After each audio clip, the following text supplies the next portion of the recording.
My name is Andre Jones, aka Natty Rebel, and I am the Executive Director of the Bay Area Mural Program. I have been an artist since birth. I was born left-handed into a military family, so my family wasn't too hip on art. So I tried to, navigate within the guidelines of my very strict household. It was always my inward yet outward escape. So anytime I didn't want to deal with the outside world, I could always just find a pen and a pad and a paintbrush and just express myself. And eventually moved out here to the Bay, where I started off my independent art career, but I was like, you know what? It'd probably be a lot easier and go a lot further if we worked as a team. So I was like, how do I make that happen? Talked with a few different people about, just nonprofit work, and they were like, the pros are, you can apply for city funding and, people will support your projects. I was like, what's the cons? You're gonna have to work with a lot of community members. I was like, that's the con? They're like, yeah, you're gonna have old ladies and little kids asking you to paint, what they wanna see. I was like, word? That's the con, that's the con? What really made me gravitate to them was I saw murals of people that looked like me.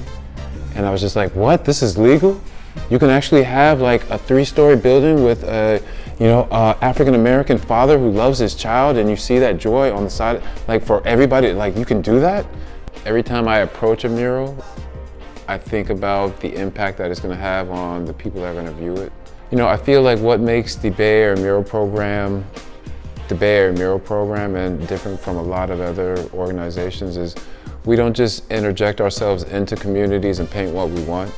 We go in, approach the community, talk with the community, get a vibe and a sense of what is the story and narrative that they want to see every day.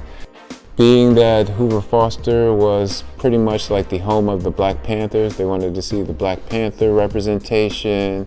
Of course, the California Poppies, Breonna Noble, who rode her horse through downtown Oakland during the protests.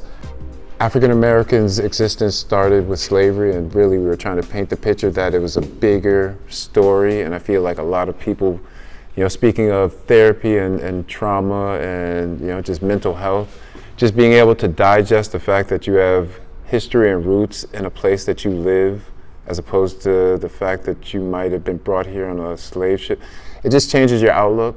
Oakland and the Bay, I feel there's even people who didn't grow up or weren't born here still rep the Bay, whether it be through their sport team or through the music or the weather, the weed, just don't move to Oakland if you're not going to be a part of Oakland. I love doing murals, and that's why we called ourselves the Bay Area Mural Program, because I love saturating Oakland and really placing our roots here in Oakland. And of course, just genuinely, there's a lot of things to love about Oakland, so you better find one of them. No.